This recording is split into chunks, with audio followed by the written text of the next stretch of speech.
Hello, everybody. Welcome to Profiling Evil and Choir Practice. It is so great to have you all here tonight. I'm really excited about tonight. Before we even get started, I just want to shout out to our mods who continue to take care of things. How much I appreciate you. Thank you. To those of you who are channel members, thank you so much. And to those of you who have joined tonight, and we'll hopefully pick up some new people tonight, thanks for taking time on a Monday night for choir practice. It's really going to be a great evening. I want to just jump right into it. The first thing I want to do is bring in the back office. And while they're coming in, I asked the whole back office to come in tonight, but I want to just shout out to Judy Johnson, JRS, Avalon Apples. I haven't seen you for a while for some reason, Avalon Apples, Moonlight View, Miss Sophia, Cat's Eye, Maria Dewey, Judy Johnson. It is just awesome to see you all. And Darcy Ann 66, thank you so much. I think you're going to really like tonight. And please shout out to the back office because they work their guts out trying to make me somehow look decent on this thing. And so I want to just have them raise their hands. You can see their names on there, but Tyler, raise your hand. Skylar, raise your hand. Tim. And I asked Tim, and I'm going to introduce Tayler last in just 1 minute, but I asked Tim if he'd take a minute and talk about the Bolo and just update you. What an amazing first issue of the Bolo, Tim. Yeah, it was awesome. We had a lot of success, a lot of opens on an email, a lot of clicks into what we were offering. If you're not familiar with what the Bolo is, it's our newsletter, and it's actually curated by Mike himself. We just kind of put the pieces together for him. And it's a bi-weekly newsletter, so it sends out twice a month. The first one is always an update about cults and kind of highlights out of Mike's book, Deceived, which has just come out. I don't know if you're ready to talk about that tonight, but the second email of the month is more of a highlight of the evidence room and some of those cases that you're submitting there, along with a little safety tip from Mike here and there. So you don't want to miss it. The way that you get on the list, if you're not sure, is just head over to profilingevil.com.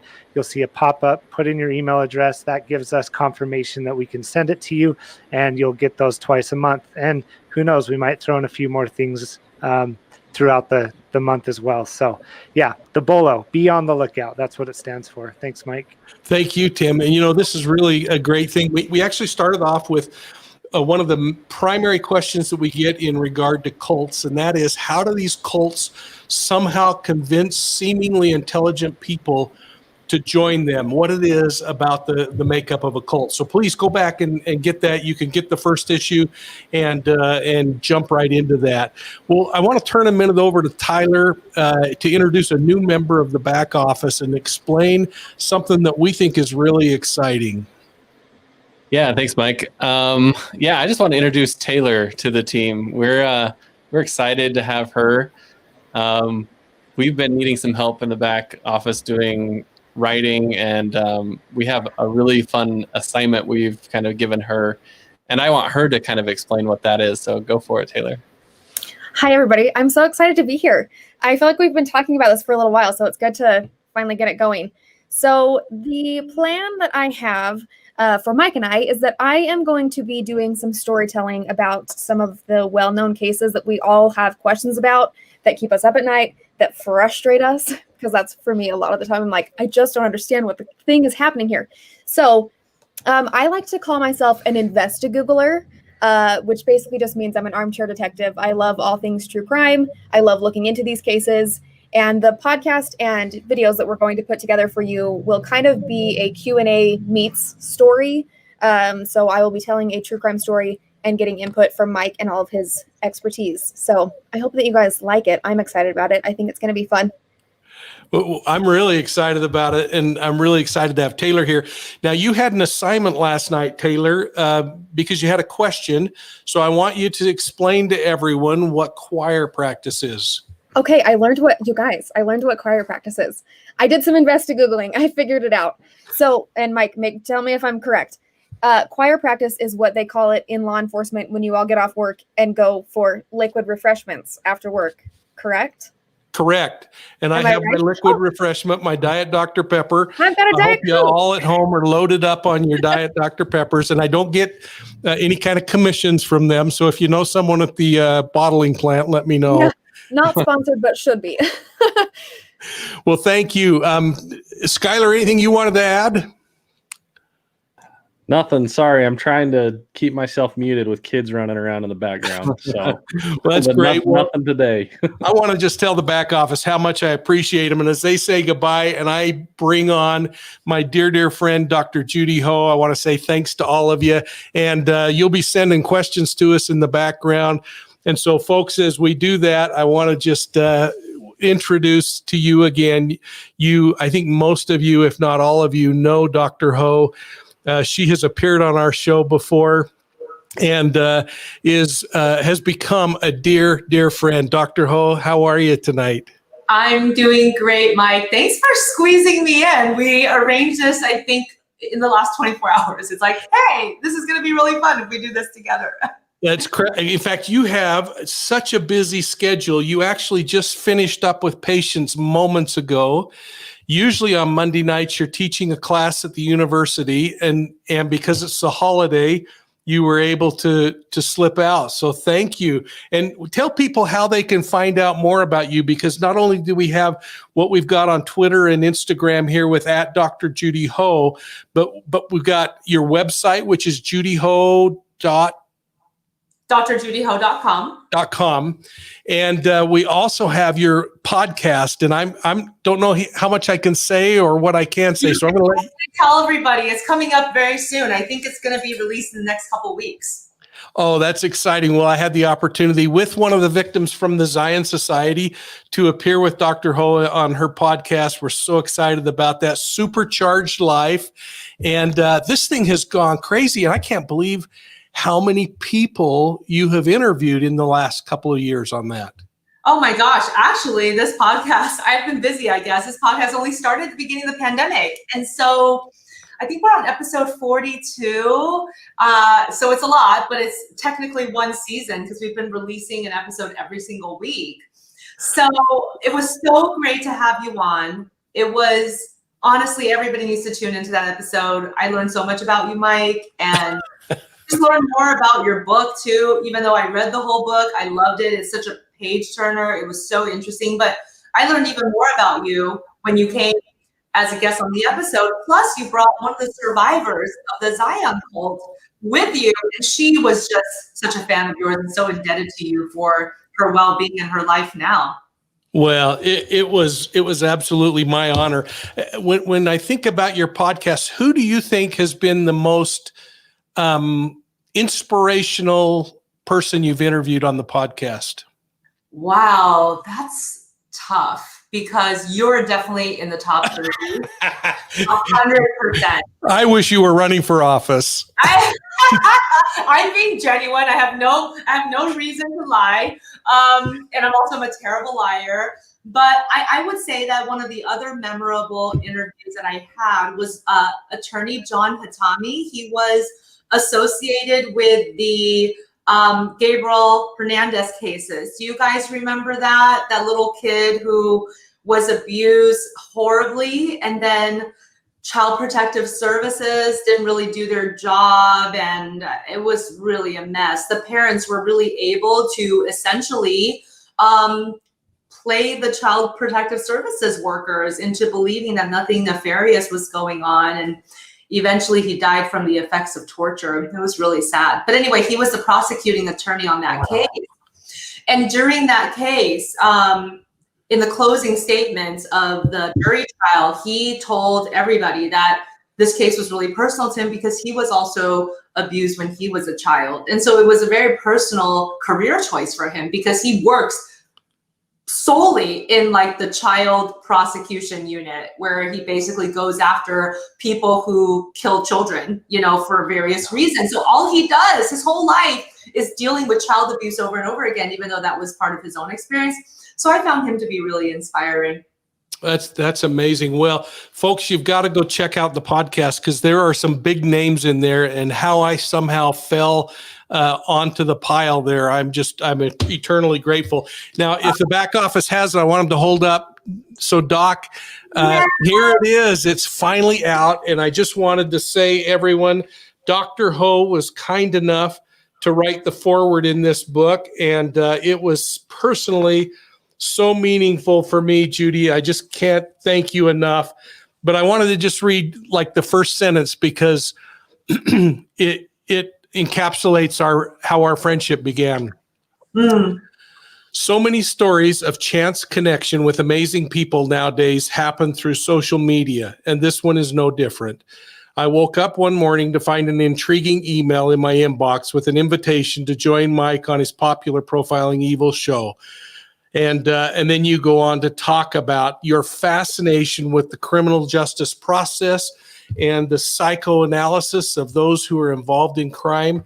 And folks, Dr. Ho is a forensic neuropsychologist. This is a big deal. And I'm just so grateful that you're with us tonight, Judy. And this is going to be Wild West. We're going to just interview and ask questions, and we're going to just have some fun for a few minutes. That sounds good. But before we get there, may I read a tiny excerpt from the foreword, because you skipped all the things about all the wonderful things I said about you. So you must let me have 30 seconds and read a little bit from that part of the foreword. And well, thank you. It's only fair. And this is a live show, so you can't shut off my camera now. You know, it's like already happening. But anyway, I wrap up the foreword. And by the way, the book was such an amazing read. And I read through it in a whole weekend. I just thought it was so good. And at the end of the foreword, I said, this book has it all: intellectually scintillating deep dives into the investigation for the true crime buffs, relatable character portrayals of people who joined the cult looking for love and community, and heartwarming stories of hope and redemption after trauma. Mike is an expert author, having penned several books in his illustrious career, and this latest volume is one you won't be able to put down. It's a book you'll want to tell your friends about, a book that will leave a lasting impression with you long after you've finished it. What stuck with me most is how this book demonstrates Mike's expertise, compassion, and unwavering diligence in his investigative approach. He forged forward no matter how difficult the case details became, until the victims were rescued and their cases heard. And he didn't stop there. In the past 3 decades, he's continued to follow members of the cult as they were released after serving their time to track their whereabouts. Even more remarkably, he kept in touch with the victims, culminating in the incredible moment they reconnected as adults to recount their experiences, celebrate their triumph over trauma, and to applaud Mike's efforts for helping them to reintegrate into society and find new lives. At the core, this book is a story about hope and resiliency, and how some of the most beautiful human stories can emerge from extreme darkness and pain. So congratulations, Mike, to you. Well, thank you, Doc. I can't thank you enough, and that's very tender to me to hear those kind words. So thank you. Well, folks, I mean, isn't Dr. Ho an amazing human being? Now let's jump right into it. I want to bring on Jake Cowart, and I don't know if Jake has got his cohort with him or not. But Jake is from DirtyMagYankers, and I don't know if you've ever heard of this, Judy, but this group, I saw them on YouTube, and I was so amazed. So as they come in here, and hopefully we're getting them in here, I'll just tell you that what they do is they go out with these big magnets into rivers, and they throw the magnet out, and they retrieve it, and they pull all the metal and stuff that they can find off of the bottom. But in the course of doing that, they have recovered like 500 guns. They've solved 5 crimes as a result of doing this. And I think they're having a blast. And so let me just see if we're able to get them in here or not. Is it, and maybe we're having some problems. So, let's see if somebody from the back office can just let me know. Okay, so looks like we lost their magnets, must be out of sync or something. So now I'm going to switch to the second guest tonight, Dr. Ho, that I've been so excited about. I'd like to bring on Officer Kelvin Mattair from the Gainesville, Florida Police Department. And I mean, you look at that smile and don't you just immediately get drawn to this guy? And Kelvin is going to be graduating from the police academy in about 30 days. 30 days. So proud of him. And he had an amazing story, but I just wanted to stop first and have Kelvin introduce himself and tell the world a little bit about Kelvin. How's everyone doing tonight? Kelvin Mattair, born and raised in Madison, Florida. Been in Gainesville, Florida for the past 15 years, off and on. Mike, as you know, I did some time in Alice Springs, Australia as well, working with indigenous youth. And I just love working with at-risk youth, working with gangs and just making a difference, trying to be an agent of change in my community, in my city, and just make this world a better place. So that's me in a nutshell. I'm always smiling, like to have fun. Well, so Judy, Kelvin and I have this connection that we didn't know about until we started talking. Alice Springs, if you know about Uluru in the center of Australia, it's the beautiful red rock mound that's in the center of Australia. It's like a national treasure. And it is near Alice Springs, where Kelvin lived for a short time. Actually, I don't know how long, Kelvin, but he was teaching the indigenous kids there. And I don't know, share some of your experiences, and I'm sure the doc has some questions for you. Well, first, it was extremely hot. Being from Florida, I thought it was hot in Florida, but Alice Springs, Central Desert, it was extremely hot. It's funny, I was working with the indigenous youth and trying to teach them, what my father taught me coming up, how to, be better teenagers and better young adults. But ultimately, before I left, the kids end up teaching me their traditional and cultural ways. So I ended up leaving Alice Springs a much better person. So yeah, I was just over there playing basketball and working with those kids, man. And they used to take me, my most fondest memory is we went on something called it's called outbacking, and some of the emergency kits were like 2-gallon jugs of water, and I took like 6 to 10 kids out rock climbing, and we ended up going up the waterfalls. And we got to a place where I didn't know where I was. So one of the 15-year-old kids, he actually became the leader, and he led us. So he led us out of the waterfall area, and it was just a beautiful moment. Just being over there, it kind of changed my whole perspective on America, Australia, and just I guess what's the quote? What's the saying? Is more ways than the skin of cat is more than one way to skin a cat. So working with youth, man, I adopted a lot of things that I could come back and I could teach the American youth how to be better individuals. Well, Kelvin, the work that you're doing is amazing. And obviously the youth are our future. And it's just so tough because I find that a lot of them these days, they just don't have as much direction. They don't have mentors. They don't know, where to go next with their lives. And obviously sometimes the mentors don't originate from your own household. I mean, that would be lovely if everybody's parents were amazing mentors, but they're not. And sometimes also it's helpful for that perspective to come from somebody else outside your family because you kind of listen to them more too. So what's one really recent memorable story you have about working with some of these youth that have had some rough circumstances and obviously benefited from your work with them? Well, this was one kid. He ended up, his name was Guy. I think his name was Guy Williams. Yeah, his name is definitely Guy Williams.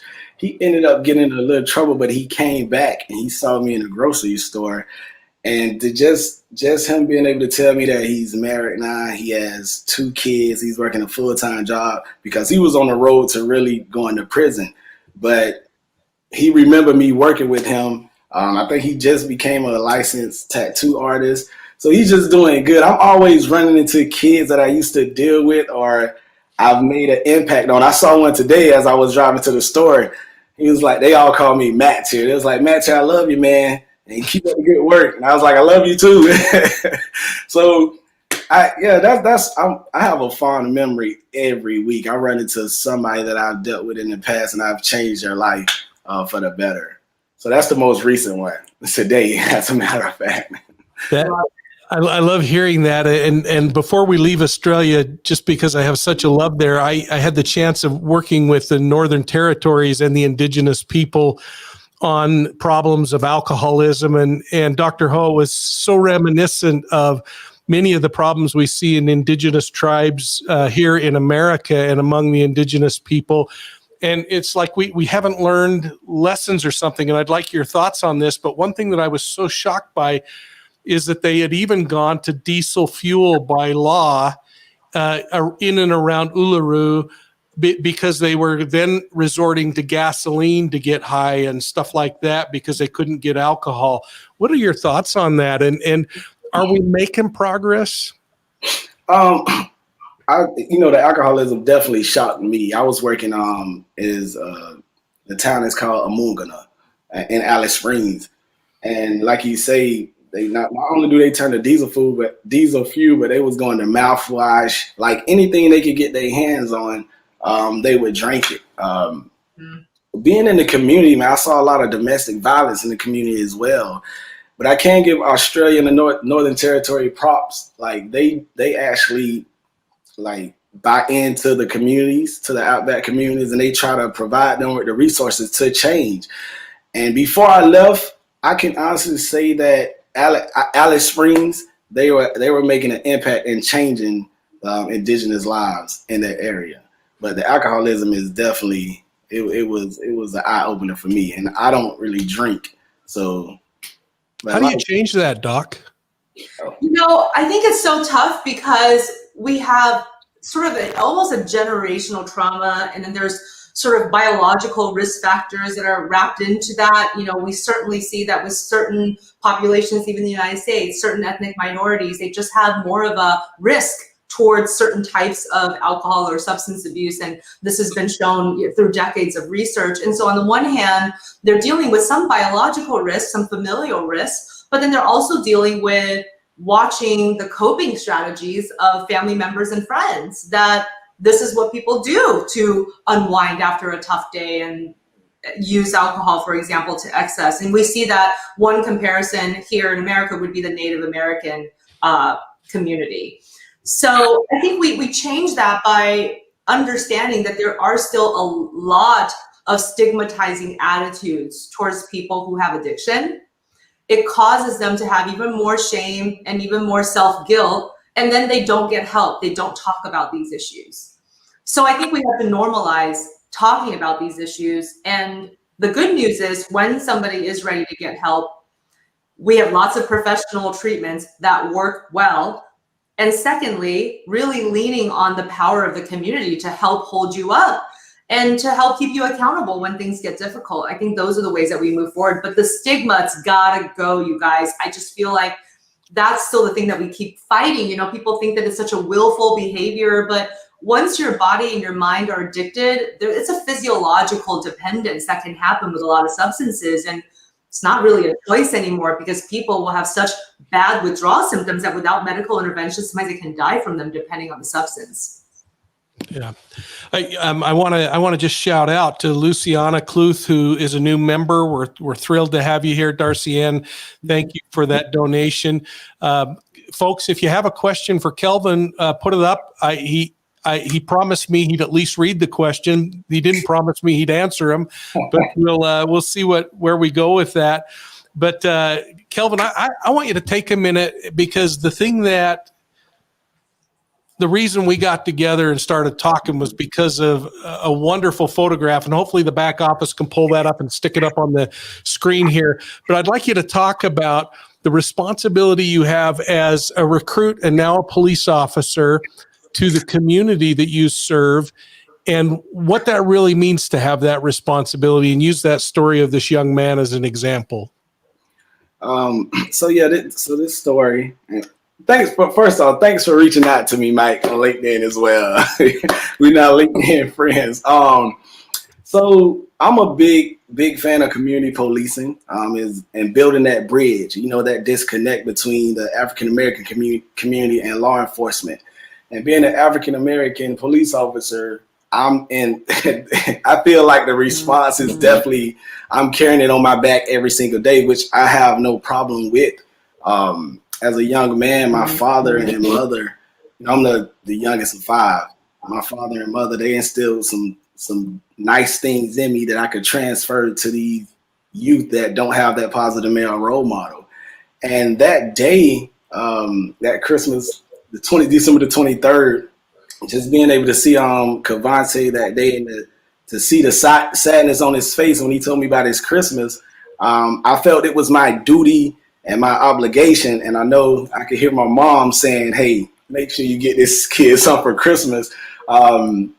I just had to do it. So just building that, just building that community relationship back up with African American community and law enforcement.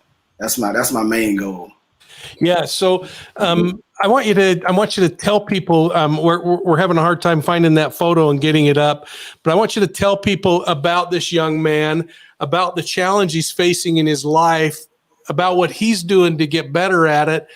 And then, Dr. Ho, I wondered if you might help us understand how we get that where it becomes systemic rather than just isolated cases. Yeah, I think systemic cases can happen because of so many different factors. I think that when something feels like it's individual, it might be a little easier to manage and to deal with. But when something is systemic, then you have to look at what are the causes and also what are the maintaining factors. It's not just about what led this group of people there. It's about really investigating what's maintaining these dynamics as well. And so I think a big part of this is really about embracing the complexity and understanding that we're not going to have easy answers, but not being afraid to ask questions. I feel like right now there's kind of a fear of saying the wrong thing. And sometimes people then just don't talk about it because they don't want to come off sounding stupid or judgmental or, God forbid, even racist, right? But without these open conversations, we never learn. So I feel like sometimes you have to have that respectful discourse and kind of apologize in advance. Okay, I don't know very much about this. I'm sorry if what I'm saying right now might feel offensive, but do you think that this might be a cause or this might be a maintaining factor? Ask the questions, and we should really be open to that dialogue. Let's not shut down these helpful conversations for us to all learn more from each other. That's you got to hear this story, Judy. Kelvin, just tell us a little bit about this boy's background, his dad, and what you did, because you're being way too humble, and I want everyone to know. And then hopefully the back office will pop up some questions here. Okay, humble. So yeah, December 23rd, I was assisting an officer locating a gang member, juvenile, because I'm very well known in the community, and I was in a low income neighborhood, and I was walking. I see this kid, Cavante Curtis. I used to work with him in the past, and he immediately came up to me, and I asked him, "How was you doing? How are you doing in school?" He said, "Good." I said, "How has your behavior been?" He said, "Good." So I said, "How's your Christmas looking?" He said, "Not good." So I said, "Why?" He said, "Because my dad is in jail." And his face drooped a little bit. So I told him, I wrapped my arm around him. I said, "Hey, don't worry about it. You just got to believe everything will be okay." So once I left there, like I said, I could hear my mom saying, "Okay, make sure you do something for this kid." So I went and got him a few Christmas gifts, because I can remember myself just being a kid, being able to have gifts under the tree and open them. That's one of the best feelings. As an adult now, I still like to see gifts up under the tree with my name on it. So I can imagine how a young kid would feel.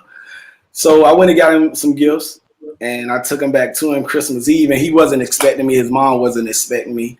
And when I knocked on the door, I had the gifts. His face lit up. And I posted it. And when I posted it, I wasn't expecting to get the recognition that I got, but man, I'm completely honored. And just seeing all the positive comments on it just made my day. Well, it actually made my 3 weeks, because the comments kept coming.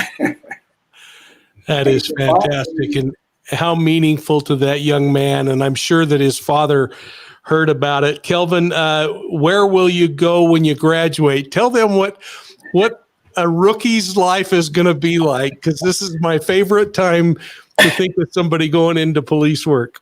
Well, because I be with the Gainesville Police Department, I honestly believe that the Chief Tony Jones, there's no telling where he might put me at. I know he's gonna have me working with the youth in Gaines, but I'm not exactly sure. I talked to him today, and we was talking about Operation Ceasefire, because in Gainesville, Florida, right now, there's a lot of youth violence and a lot of access to guns with youth. So I'm working with him now while I'm in the academy to put together this Operation Ceasefire. It started in Boston, so he want to bring it here.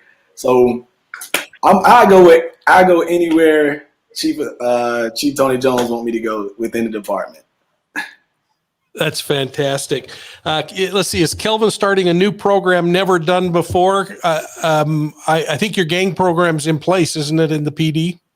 Yes. But this program is a new one. I talked to him earlier today at 5:00, and he wanted me to check it out. So this is a new initiative he's bringing. And one thing I can say about the Chief of Police, Chief Tony Jones, is he's always searching for new ideas and new initiatives to change the community and enhance the Gainesville Police Department. So I'm with him. Let's do it. Let's make a change. We all are agent of change, and so we just have to apply it. And like Dr. Ho said, we can't be so sensitive to talk about the things that we really need to talk about and address. And I'm a firm believer. I tell people all the time, I am not Willy Wonka. I'm not chocolate covered anything. I'm gonna tell you straight how it is, straight out the press. So I'm with you on all about the Ho. Dr. Ho, wouldn't you love to have him in your police department? Oh, that would be amazing. And I think that's what we need too. We just need more direct and assertive communication sometimes. I feel like sometimes we dance around things. We're too afraid of hurting people's feelings. But sometimes that actually ends up hurting them more because they never learn the truth about themselves or what's happening in society. And you're not doing them a favor by trying to protect them too much, right, from the realities. It's important that we talk about them so we can solve the problems together. So good for you, Kelvin. I can't wait. You'll have to come visit. I'm in Los Angeles, so you'll have to come visit here sometime when you're done. I would love to. This is great. Judy Johnson says you are compassionate and positive inspiration to youth, Kelvin. We need more mentors like you working with today's youth. Will you work with youth as a police officer? And I think you answered that already. But one thing I want to also bring up, Kelvin and his daughter today, this being the day in which we celebrate the life and mission of Dr. Martin Luther King, you actually sat with your daughter and listened to Dr. King's famous speech. You're going into a profession where race and challenges of poverty and just the systemic meanness that we're seeing across the country is running at kind of a rampant rate. What did you learn from listening to Dr. King again today? And what's your hopes and dreams as you go forward? That's a nice question, Mike. I like how you tie that together. Most definitely, watching the MLK speech this morning, watching my daughter, like, she's so intrigued with Dr. King. She's been like this for the past few years. So just watching, and she's 7 years old, just watching her listen to him, it was amazing just to see her eyes light up and ask the questions that she asked. She was like, oh, there's a lot of people there. Like, what is he saying? So what I left with it this morning was, that I have a dream. When he said, I have a dream that little white boys and little white girls would play together, that resonated with me even more. And I could see it in her eyes. So my dream is just to make this world a better place, with Capitol Hill going on, and just the pushback. Like, one, Darcy Ann asked me, how has being a black officer, is it more pushed back in the community? And of course it definitely is. So just being an agent of change, I just want this world to get back to where it used to be when everybody could get along.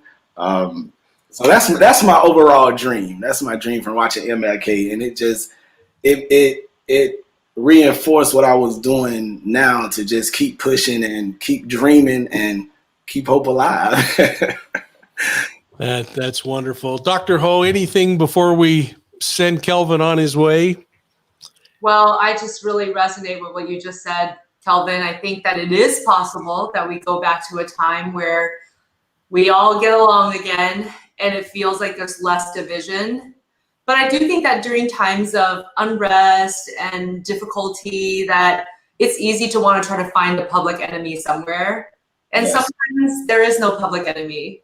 There's no one enemy. It's just we all got to work together. And I really wish that for us too. And that's something that I look forward to hopefully making progress on this year, because I felt like last year was a lot of conflict and division for sometimes no reason. I was like, this is not important. Why are we fighting about this? And again, I think people just need an enemy sometimes when they're stressed out, and that's not the way that we can move forward. Yes. Kelvin, JRS says, hopefully we can get a monthly report from Kelvin. Would you go back to the chief? And I think it would be kind of fun to have you drop into choir practice periodically and tell them what a rookie year is like, because there is nothing as amazing as a rookie year for a police officer as you start experiencing all that's coming your way.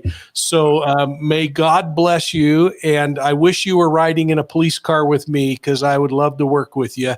And please keep that inclusive smile and goodness about you as you go forward, because the profession can have a tendency to make you either choose the good side or the bad side personality wise. And I just don't think that the bad side is even in your blood, but we'll see what happens in your life. All right. Thank y'all for having me again. And I would definitely give you monthly reports. I have no problem with that. And I know Chief Jones will love it as well. Dr. Ho, it was nice meeting you. Choir practice team backstage. Thank y'all for having me. Mike, you know how to reach me. Don't hesitate. Hey, so that's okay. I think we've got a plan. Every once in a while, you need to just do a little selfie video of you in the patrol car, what you've been up to, or what your first experience is like on a whole bunch of things that you probably haven't even planned for. Gotcha. And we'll have you pop in periodically and share that with everyone. So I'm looking forward to it. Let's do it. All right. Thanks, Kelvin. Have a great evening. Have a good night. Take care. Well, Dr. Ho, I mean, I get so excited about the future of law enforcement when I see people like this. Yes, I do too. And again, I think, I know there's been a lot of issues and attitudes towards law enforcement, especially in these past couple of years, but there are still the good guys working hard and trying to do the right thing. And I know that that's why you got into law enforcement too. And I think I might have mentioned this too, but my best friend, she's in law enforcement as well. And her husband's in law enforcement. They work in law enforcement in Virginia. And I know the reasons why they became involved with law enforcement as a career. And they have really positive aspirations and they want to help their community. So we gotta keep holding up people like Kelvin. He's setting a great example. Yeah, he sure is. Well, I think that's a really wonderful segue to talk about what causes a Judy Ho to say, forensic neuropsychology is the place for me. I think it's the amount of impact you can make in your work. And also the part of me that is trained as a clinical psychologist and therapist and wants to help. And also the part of me that needs the intellectual stimulation, the excitement of something that's really high stakes.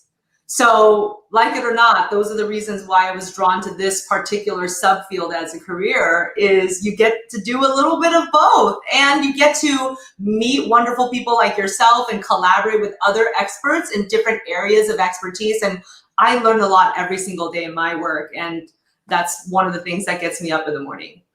Well, I'm really excited about tonight because you and I have been chatting a little bit about the missing boys in California City, Orson and Orrin West.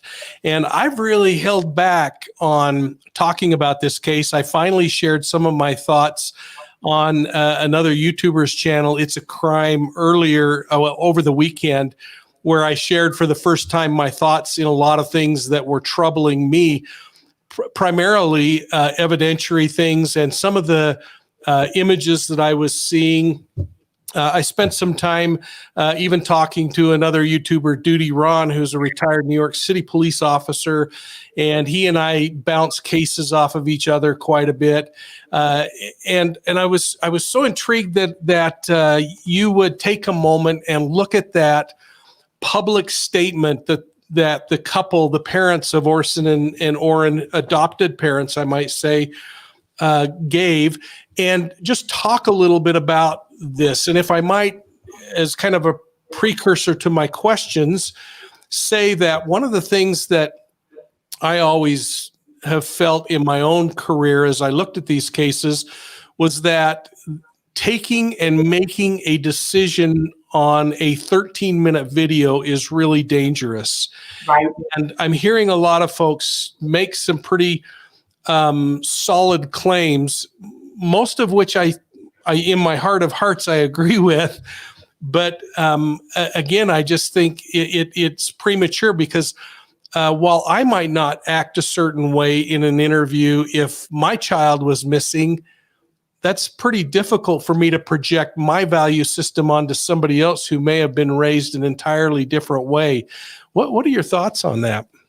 Well, first of all, it feels definitely like this 13-minute video, as it was released, has already been under so much public scrutiny. Like you said, everybody's playing armchair psychologists and behavior analysts, and they want to say that they know that their every movement, where their eyes were looking, the way that the father was hugging himself, that these mean things. And I'm so glad that you couched this in the fact that it's a little too early to tell, and we can't tell everything from a 13-minute video. Plus, it's very much related to the concept of how we all deal with grief so differently. I mean, in many ways, these adoptive parents, if they're innocent, they're totally grieving their adoptive children already because they don't know what's going on with them.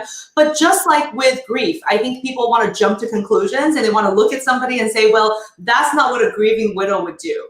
That's not what a grieving widow would say. But everybody has such different reactions to trauma. And this is a totally traumatic event for the community, if not for the adoptive parents and the biological family involved.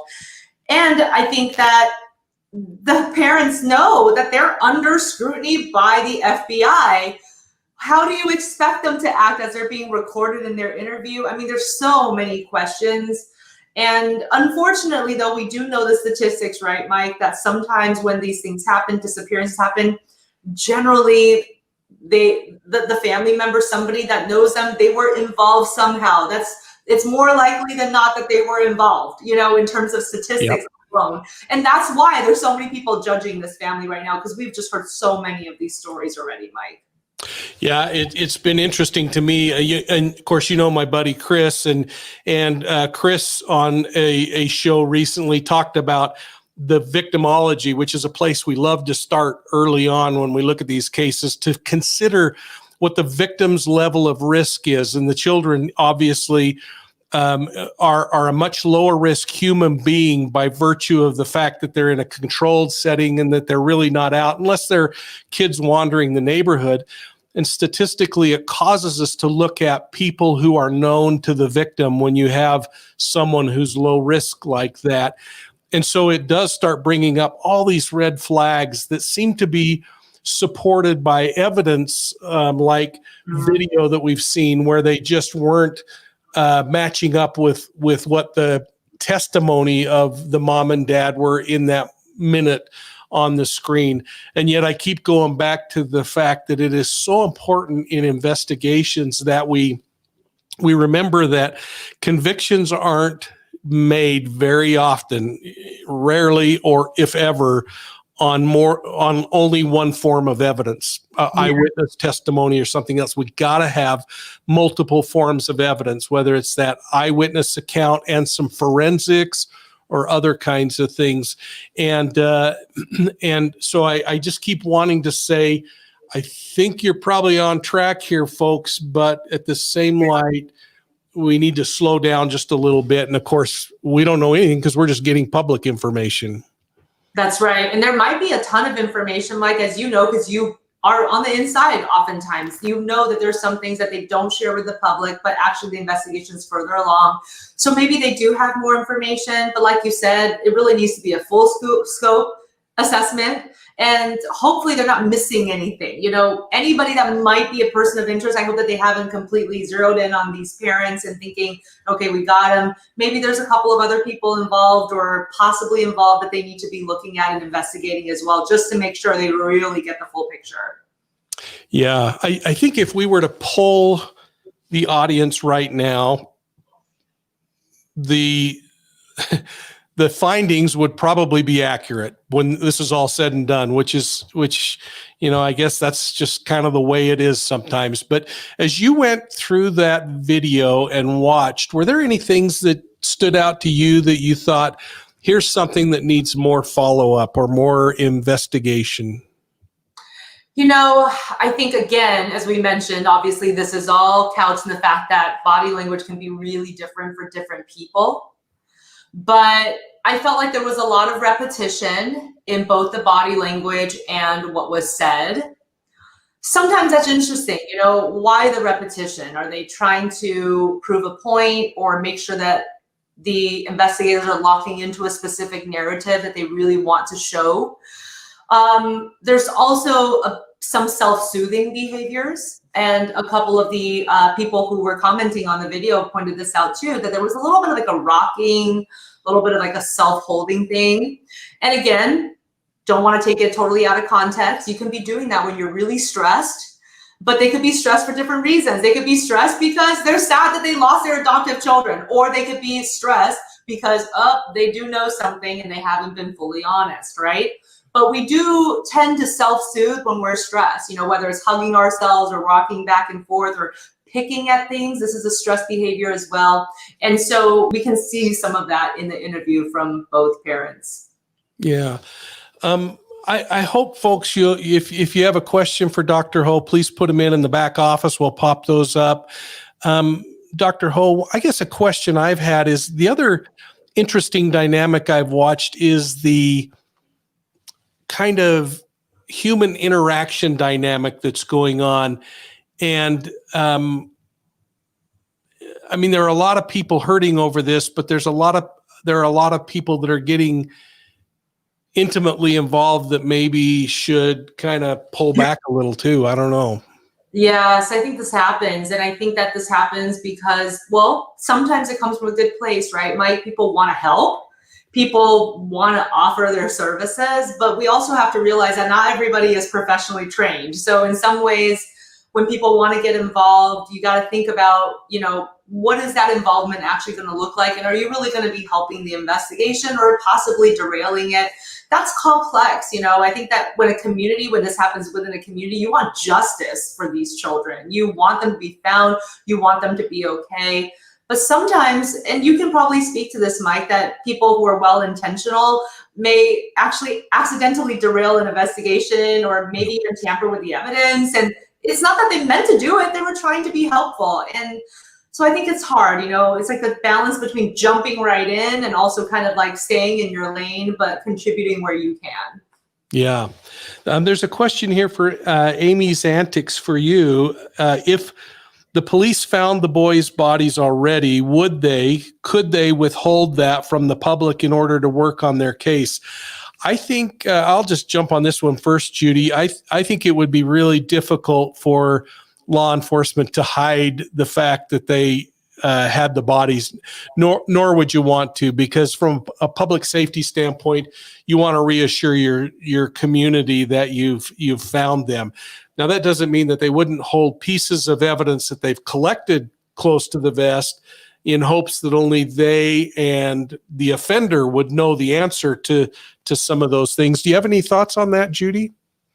Yeah, I mean, I would imagine that if something happened, like real concrete evidence, like they found bodies, that would be hard for them to keep from the public. I mean, what would be the motivation to do something like that? That would be really important information to disclose. And to really be able to have trust in our authorities, they need to disclose things that feel like big pieces of the puzzle. And that would be huge, right? Instead of just allowing the public to think that they're just lost somehow and the outcome's not determined yet. And I think that even if they found, I mean, you can tell me more about this, Mike, that even if they found bodies and maybe they haven't confirmed yet versus, you know, with DNA analysis, they still have to say, we think this might be it. It's in the middle of being analyzed and confirmed, but we think these are the bodies. I mean, don't you think? Exactly. Yeah. And if in fact you found a body and recovered that, there is so many outward expressions that you've found something, with closing off a crime scene and taping it, and bazillions of vehicles there. And if you're doing an excavation to recover a body, in this day and age, I just don't think there's any way you could hide that, nor can I say see any reason to hide it in an investigation like this. That's a really interesting question, though, and it makes me think again about. I wanted to kind of mention that I don't in any way want to discourage all of the amazing people or all of the folks who are stepping up and saying, I want to help find these children. I hope that there's an organized effort when that happens to search areas and search it systematically, because even the difference of 2 or 3 feet in a line of people could mean the difference of walking past a body and never finding it and thinking that an area is clear. So I hope law enforcement is engaged with some form of coordination as people want to do those things. And I love the fact that people have been putting memorials out for those children and showing the family and the community that they care and love. I just hope that none of it turns to anger where people do something that would be kind of goofy. Right. Yeah. And I think that it's hard because this is an emotional case for everybody that's involved, even on the periphery. And it's always heartbreaking, Mike, when we see young children missing, right? I mean, there's just so many nefarious things that could happen to young children because they can't fend for themselves yet. They're so young, like they're meant to be protected by helpful adults. And so I think people's imaginations are probably running wild. What are some of the terrible things that could be happening to these children? And like you said, the vast majority of people who volunteer, who roll up their sleeves, they really do have good intentions, but sometimes you might allow yourself to get a bit carried away, and then that could make the investigation process a bit more difficult, not to mention maybe the parents and family members who might be starting to grieve, like, oh my gosh, what if we never find them? Or what if the worst happens? So it's tough. Isn't it tough to have a balance, Mike? I mean, how do you advise people when you're a part of the investigation and they clearly want to help so much, but maybe they're becoming too emotional and it might actually be wreaking havoc a bit on the process?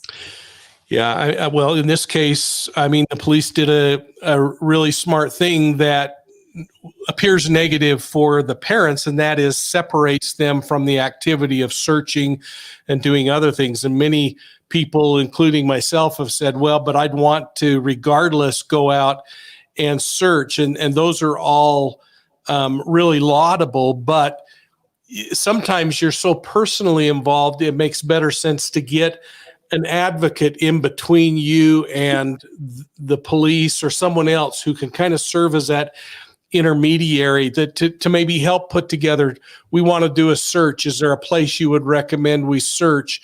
And we'll put a group together. Or we need someone, I'm so close to this, I need someone that gets the report from the police department every week on an update of the case so that I can share it, things like that I think are really important. But boy, I'll tell you, I mean, we've all been emotionally involved in something, and you're not able to think as clearly when you're emotionally involved. So it's almost imperative that we put an advocate in place to help these kinds of things. Absolutely. Yeah. And I really hope that we get more information soon, that hopefully it's positive information. What are the statistics? I know that this can happen where the more days that victims are missing, the harder it becomes to, in terms of having a positive outcome. And I recently looked at some of the more recent statistics on that. I believe that's still a trend, but what do you think about that? And why do you think, Mike, that with the time that goes by, that generally that means that maybe more nefarious or negative things are happening? Yeah, I think that there's a lot of truth to that. If you can get into the case early, that first 48 to 72 is really important, just because emotions are high. People may say something that otherwise they wouldn't. In this particular case, it makes you wonder if the children ever even made it to California City. And I think it's going to be really important to hear what the other 4 children say in their discussions now because they're in protective custody, about were the other boys with you at the time you were in this house? And because if in fact they had never moved to that residence, you've got a really big window where people have adjusted and come up with stories and other kinds of things that would be difficult to break down. So I think there are so many dynamics to this case. And I guess I'm proud of the public, I call it CSI, crowdsourced intelligence community, that they bring these cases and keep them in the public eye, because it just kind of keeps a little bit of a burr under the saddle, irritating things enough that somebody might get the courage to step forward and say, well, I did see this, or I did hear that. And those things can solve cases even when they get cold. That's right. Yeah. And that's good. So we have to hold out hope, right, Mike? Because this may still have a good ending. We're all hoping and crossing our fingers. Yeah. Well, I really appreciate you taking time, Dr. Ho, to do this. To just talk about this, because again, I love the fact that people are tearing it apart and looking at each individual thing, and everything they've said is true in some circumstances, but it doesn't necessarily mean it's true in this circumstance. Right. And there's really no one experience, one reaction, one mold, one template for any case, whether it's how you look at the suspects and how they're reacting to the path and the breadcrumbs, that you believe that actually definitely leads to a certain conclusion. You know better than anybody, Mike. I mean, these cases can take a lot of different turns and twists before they're solved, but I think people just have that natural curiosity, and that's why true crime is so popular. People want to solve these problems.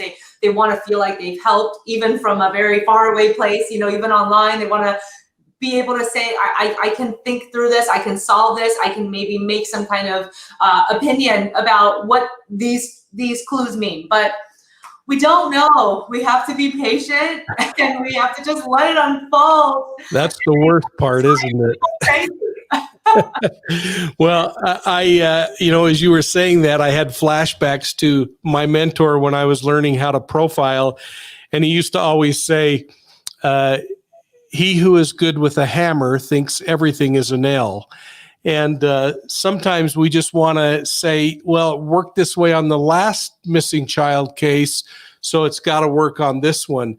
And while, again, statistically, there is such strong evidence supporting that things are kind of looking rough, it still needs to be worked by professionals that have the authority to work it. And so I just really appreciate it, Judy. I hope, if you've got just a minute, because I know you have patience, but I want you to be on, because the MagYankers finally got off the river, and I want you to meet them, and we'll just spend a minute with them, and then I'm going to ask Tayler to come back in for a moment as well. But let's bring in Jake from DirtyMagYankers. And Jake, how are you? It's nice that you made it. Man, I'm sorry. I'm a daddy of 3. Hello, hey Judy, how you doing? Good. How are you? Mike, I'm doing well. I'm a father of 3. I've been up since 4 a.m. I've been working like crazy, buddy. Well, we'll get you back on another day, but I'd like you to tell everyone a little bit about what DirtyMagYankers do and what you've done for public safety. Well, I mean, we get on kayaks and we take our magnets and our ropes and we hit all these high traveled areas and we hit bridges that are, really high in crime, and we drop our magnets down, and we've pulled up 50 plus guns, and there's been couple cold cases. There've been robberies, no major murders or nothing, but been some robberies solved and stuff like that. And we just clean out all the waters, get all the metal out of the water, and give the metal to an older gentleman of mine, a buddy of mine, hook him up with all the scrap metal. So you're not only cleaning up the environment, every once in a while you're stumbling across something pretty cool. I think you've even found some antique coins and some other kinds of things, haven't you? Yeah. With my brother Adam found some coins. I found a few coins. I found a lot of old relic guns. I found a 1904 shotgun shell complete. It was very cool. I got several guns, but all of them are linked with the ATF. So it's a fun hobby. Very, very helpful in both ways, I guess. That's great. Well, so Dr. Ho, tell me about the personality of a guy like Jake that will give up his time at 4 o'clock in the morning to go out and help not only clean up the environment, but to help solve some crimes once in a while. I know, you're like 2 or 3 amazing people wrapped up into one, because I feel like the personality traits of people are obviously very different. The people who might not be afraid to get their hands dirty, literally, because you're finding possibly scary stuff, right? I mean, yes, you're cleaning up the environment, but you don't know. I mean, you could. And I don't know what is the scariest thing that you found. I mean, I know that you've recovered guns, you've recovered pieces of evidence, but have you recovered human remains? I mean, that is the kind of thing that not everybody has a stomach for. You could just be having a nice day, having a lovely morning, listening to some music, and all of a sudden you find something scary. I mean, has that happened to you, Jake? No, I've never found any bodies, thank goodness. If I did, I would have to, do the right thing, do my due diligence, and turn it over to authorities and let them give peace back to the family. And I hope I never have to deal with that. If I do, I'll take it step by step. That's about all I can do on that. We found just a couple sentimental things for people. We found we went and recovered several things that blew off of people's docks for them. We'd be magnet fishing and people will stop and say, "Hey, can you come recover my lawn chairs out here? They just blew it off in the water, so we need to go get them out." So we do stuff like that. We help out in any way, shape, or form. You know what I think is amazing too, Jake, is that probably people don't realize that what you do and doing magnet fishing, that's probably a really great wellness activity too. I mean, you're helping the environment, but you're also, it's a form of mindfulness, isn't it? I mean, doesn't it keep you in the present moment and it's relaxing too?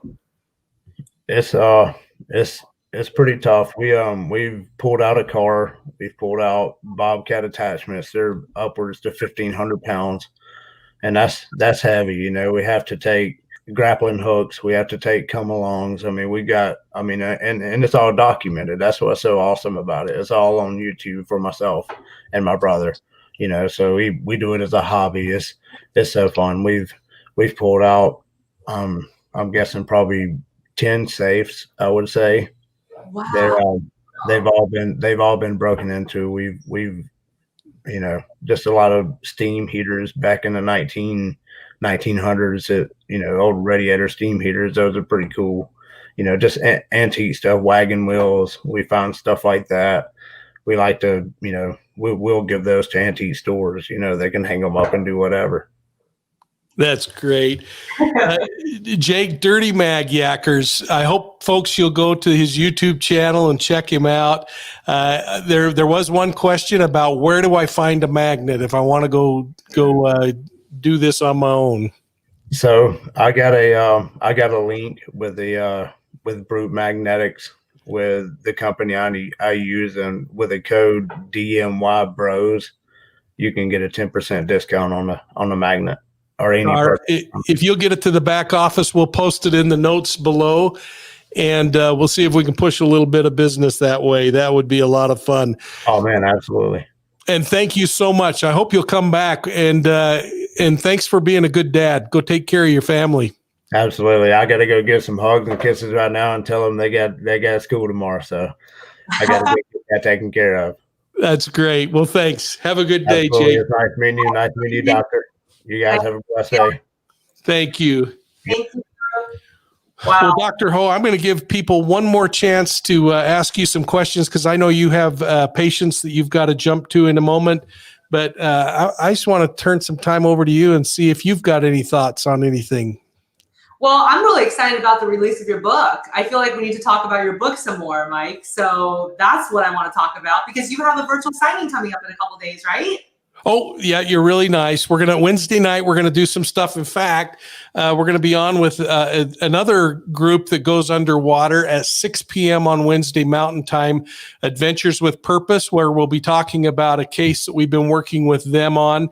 And this is a group, Judy, that actually last year recovered 4 bodies during the year. A group of YouTubers who go out at the request of families and look for family members who disappeared, and they think they went in a lake, but law enforcement hasn't been able to find them, and they have recovered those bodies. So we've been providing them some help and teaming up with them, and so we'll be on with them at 6 o'clock, and then at 7 o'clock they're coming over to our channel where we're going to talk about a murder case that we're working together. And then I'm going to be signing books while we're doing it. So folks, please, sign up on then. But before I let you go, Judy, I'd like you to hold up Stop Self-Sabotage because I'd like you to tell a little bit about that. Oh, okay. If you have not read Dr. Ho's book, this was released just a few months ago, wasn't it, Doc? Yeah, it was actually released last year, and it's been it was really a fun journey writing this book. I was really, really happy to get to write it. It's been a passion topic of mine because everybody self-sabotages sometimes. It's a universal thing that all humans do, and then sometimes people just say it and they don't have a solution. And so for years, I've been working with my patients and working in research, looking for the roots of self-sabotage and finding scientific ways to deal with it. So this is my my plan for dealing with self-sabotage, the 6-step process. And it is a really good, workbook in many ways because there's exercises that you do so you can really make sure you get to the root of things and truly make change. It's not just about positive statements and affirmations, it's really about real tools that you can use. And so I've been very, very happy to be able to put this out in the world. So thank you for mentioning that, Mike. Oh, no. And folks, you can buy this anywhere. That's the big difference between Dr. Ho and Mike King.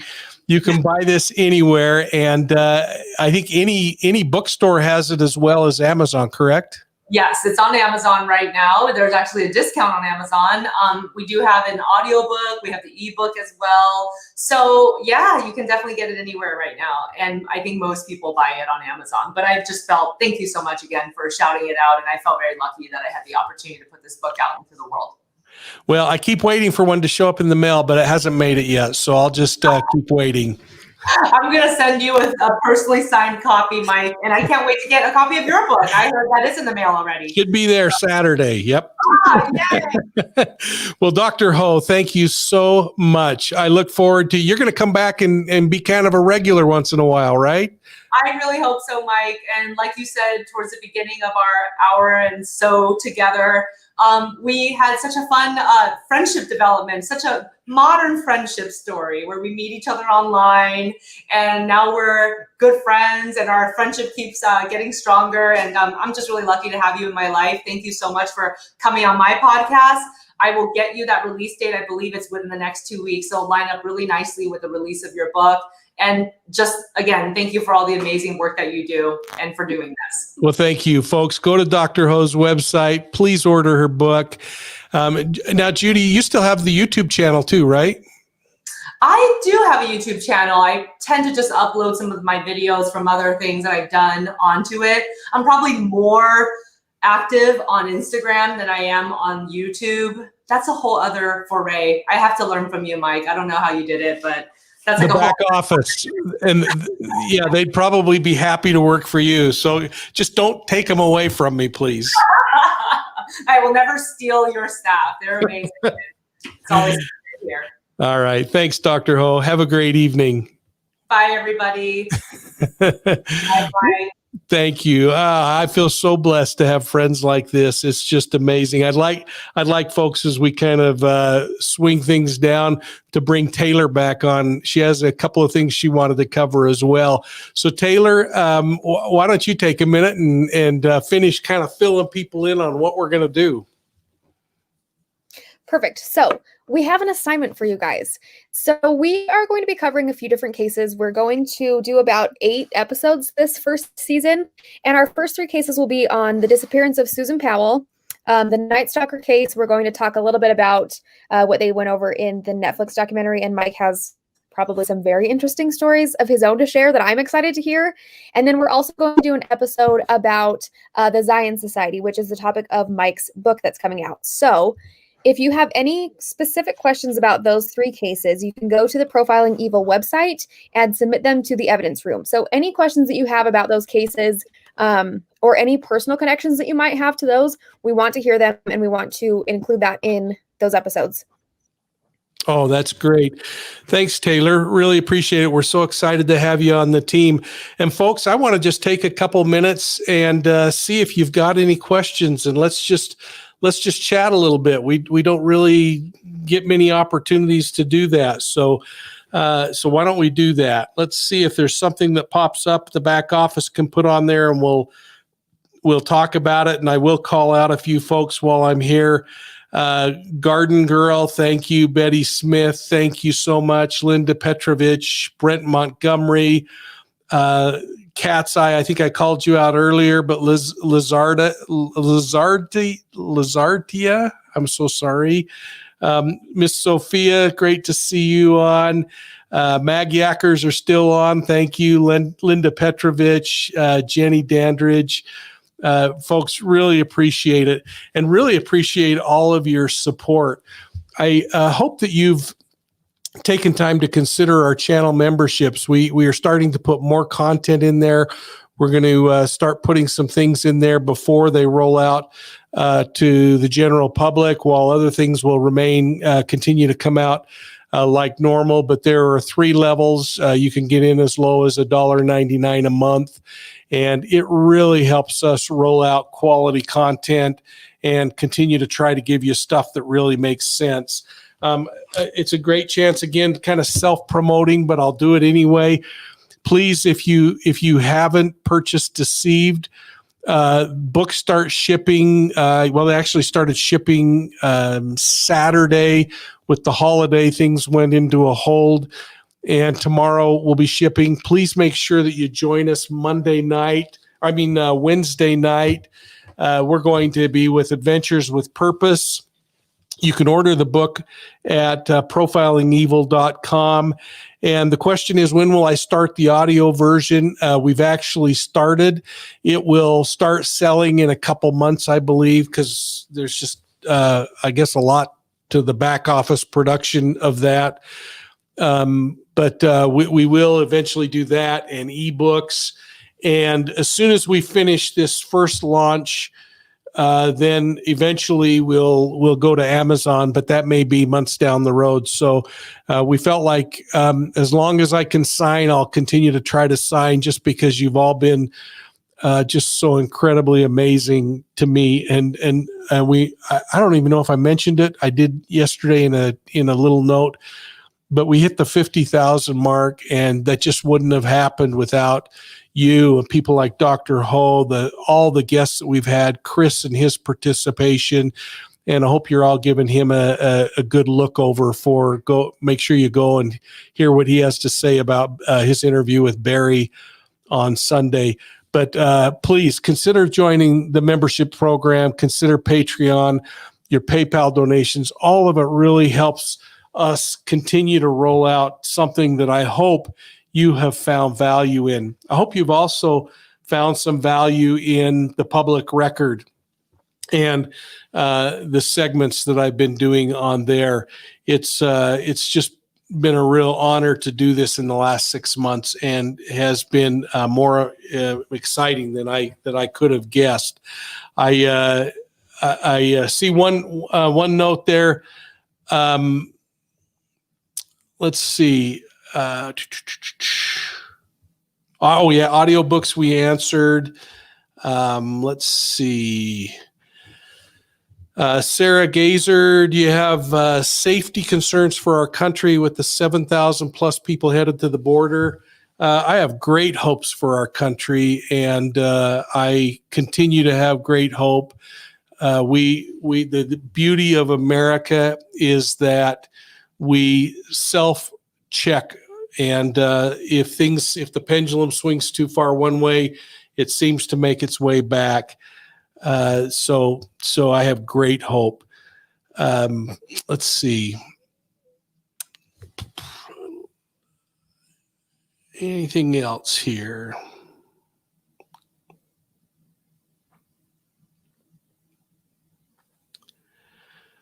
Well, I think that probably is, I don't see any questions popping up, folks. So would invite you all to come over on Wednesday. And again, please consider picking up the book. I know we've talked a lot about that, but boy, that's a year and a half of really hard work and 30 years of putting that thing together. And at times I just put the manuscript up on the shelf and decided not to do it, only to pull it down again at a later time. And so thanks for your support there. And to the back office, thank you so much. And to all of you, we'll see you Wednesday night. Have a great evening.